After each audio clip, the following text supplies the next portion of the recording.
看得到你的脸哦，你要我下吗？我不要脸。你不要，你不要脸。Hi friends, welcome to the CNY glow up that you'll need so that your relatives will stop asking you if you have a boyfriend. This is a 4-part series where I glam myself up for Chinese New Year 2022. For this year, I will be making this outfit that I'm wearing right now. It's a qipao top that's paired with a hanfu skirt. I'll be showing you how I made this qipao top in this video, and if you're interested in making the hanfu skirt as well, the video is already up and the link should be here. Now, before I get into trouble for cultural appropriation, I'm just putting it out there that I have never ever studied the history of Chinese traditional clothes, even though I'm Chinese myself. So I'm not too sure how an actual hanfu or qipao is supposed to be made or how it's supposed to look like, and I'm just using photos that I found online for inspiration for my own outfit. And also some like 942, 359 Chinese dramas that I watch. I think I watched too much. So please don't come at me if I've done anything wrong. So for my qipao top, I'll be using the same pattern that I used last year for my qipao dress. I am modifying my dress pattern to make a top by simply measuring 52 cm from the high point shoulder downwards. I want my top to be about 50 cm in length, and so the extra 2 cm is for hemming.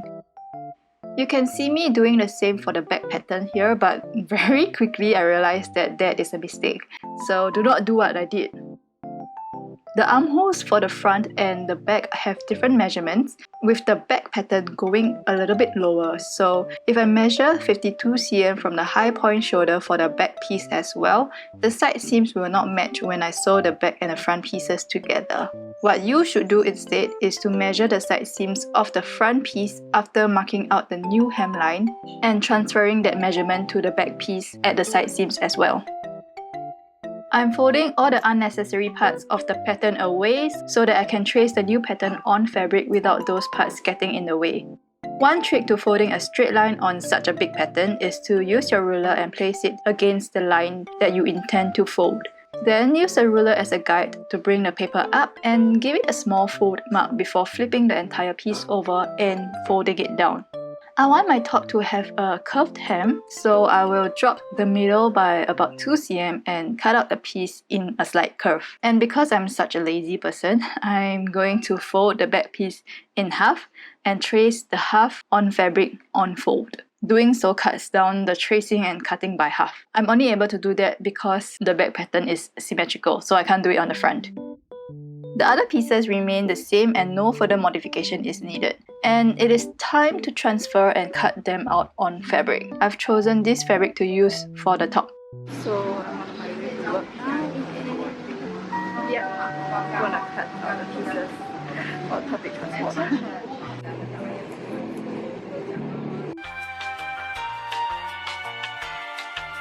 I have all my pieces cut out here except for the frog buttons, which I will show you how I did it later.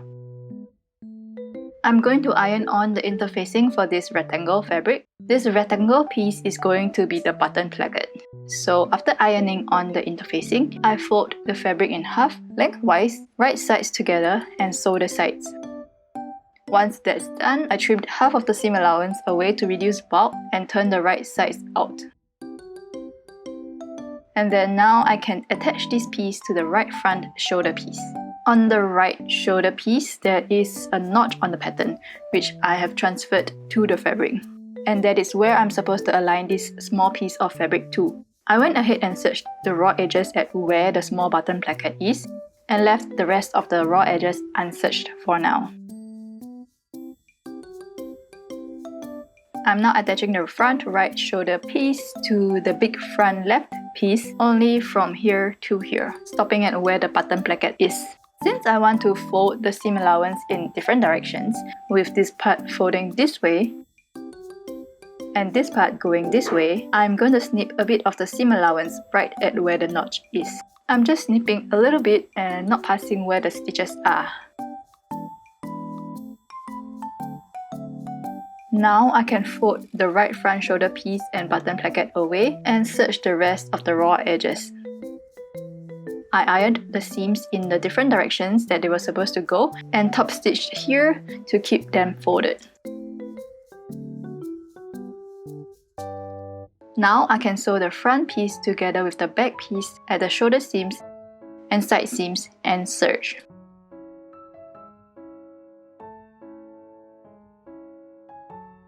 Yo my friends, I am like super lucky because my bobbin ran out just as I finished backstitching the last part. Like, yo, am I that lucky? Yeah, I am. Okay, so on to the next step. Let's put the main bodice piece away for now and it's time to do the sleeves. I first overlock these raw edges. Overlocking for the seams are done separately because I want the seam to be an open seam. Fold the sleeve pattern right sides together and sew. Now I can press the seams open and fold the hem up. Iron the seams and sew. Turn the sleeves right sides out and set the sleeves in by matching the notch on the sleeves to the shoulder seams. In my last video, I had some problems setting the sleeves in because of the way they curve. And Butchmans, if you're watching, I'm sorry if I butchered your username. Anyway, they commented and gave me a tip. I followed their tip this time round and it really made setting in the sleeves so much easier.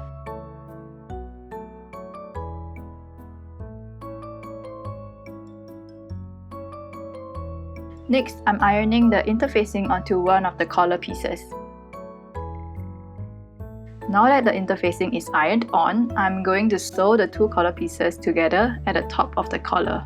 I always get confused and can't differentiate which is the top and which is the bottom of the collar. And an easy way for me to differentiate them is to fold the collar as how it would look like at the end.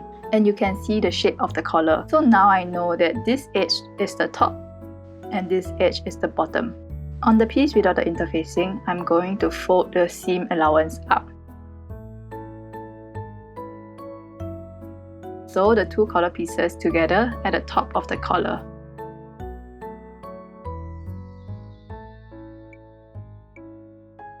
Then, I am snipping away half of the seam allowance on the piece with the interfacing on and also snipping the corners and clipping the curves to reduce bulk.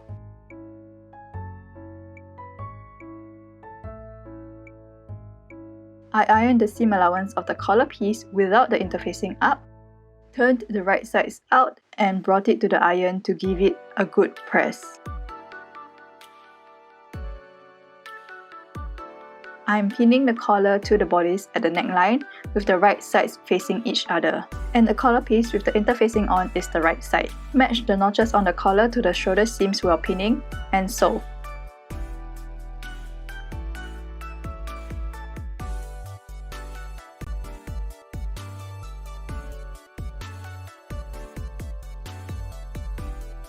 Fold the seam allowance at the neckline up and give it a good press. It's easier to iron when the top is flipped inside out, which is exactly what I did.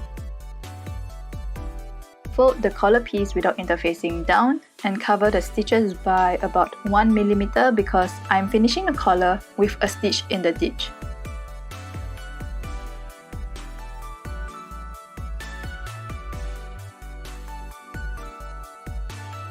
And to do stitch in a ditch, I will bring the machine needle down to see if it goes into the middle of the seam here and start sewing. I check that the machine is catching the collar underneath by using my index finger to feel for it as I sew. So basically, with stitch in a ditch, you won't be able to see the stitches on the right side because the stitches are, well, they're in the ditch. But you are still catching the collar on the wrong side because the inside collar is folded over the stitches. The top is now 90% done and I'm left with the frog buttons. Instead of using store-bought frog buttons like I did in my previous CNY OOTD, I am making my own. Frog buttons are made from fabric cut on the bias. And when the selvage of the fabric is gone, I usually snip a little bit of the fabric at one edge and tear it across to find either the grain line or the cross grain. It really doesn't matter which is which because to find the bias of the fabric is folded with the cross grain and the grain line matching at one edge. The folded part of the fabric is the bias. I marked it out and drew a few other parallel lines that are 3 cm apart, and each strip is about 45 cm. Ta-da! So we are making 3 pairs of frog buttons. That's why we have 6 bias strips. So this one, useless already, throw away. And now what we need to do is to fold the bias tapes right sides together. Because they are 3 cm long, right? When you fold it in half, it means that this section should be 1.5 cm. And then when you sew it, you should sew the seam allowance to be 1 cm, leaving the tube to be 0.5 cm. So the 6 straps are now sewn together. As you can see, this is 1 cm here, this is 0.5. The 1 cm is where the seams are at. Usually, I will be asking you to cut it down to reduce bulk when we turn it over. But this time, we need the bulk. So, we are just gonna use a loop turner. Turn everything inside out. I always struggle with this. It's so difficult. Why is it so difficult? I cannot turn this over. I managed to turn one over. Yes! Only 5 more to go. But I have found a way to make things easier. All you gotta do is to taper it so that it's lesser fabric to turn through at the beginning. Put it in onto this tapered end. Go in and just guide the fabric through. Guide it through. Go in, my fabric. Go in. No, it did not turn it through. So sad. I thought that was gonna work. Balik, let's start all over again. The hardest part is the beginning when it first turns through. Once it's through, yeah, baby, it is true. Ta-da! No, don't give me trouble in the middle, please. Yeah, okay. Ta-da! And then once the other end is through, you can just take this out and slowly feed the rest of the tube inside out. Yeah, baby, we done. 4 more to go. Because of the way the strips are cut, some are longer and some are shorter. I'm picking out the longer ones to use them to tie the button knot, and the shorter ones are for the loops. I've already done 2 knots, and I'm going to show you how it's done. I'm terrible at explaining it with words, so just watch how it's done.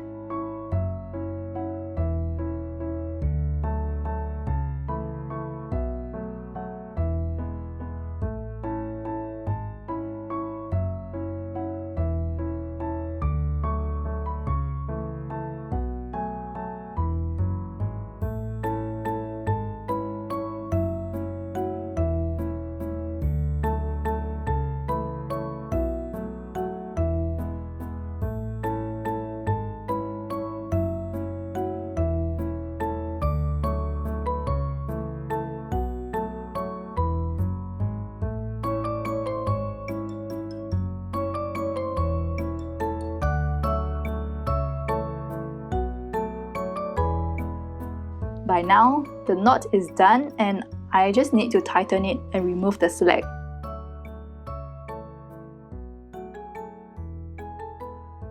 As it is tightened, the center of the knot usually gets lost inside and I just use a tweezer to dig it out. The knot should be in the shape of a ball once it is done. Moving on to the loops, I cut them down to 8 inches before taking a piece and wrapping it around the knot to figure out how big I need the loop to be. Hand stitch the rest of the cord together. I forgot to use a matching thread to stitch them together, but I guess this makes it easier to see on video. The loops should be about 4 inches long now, and I'm folding in an inch to hide the raw edges, which makes the final length 3 inches. Do the same for the rest, including the knots, making sure that the seam of the cord is on the side of the loop that you are hand stitching, so that it wouldn't show on the right side. In my previous video, I followed the placement on the pattern to sew the frog buttons on, but I didn't really like where the placements were, so this time I just eyeballed the placement and sewed them on. I feel like this is a little bit too long. It would probably look better if it's like 2 inches and 2 inches instead of 3 inches and 3 inches. But yeah, what's done is done, and now all that's left is for me to hem the bottom. Okay. 你搞米哈？啊。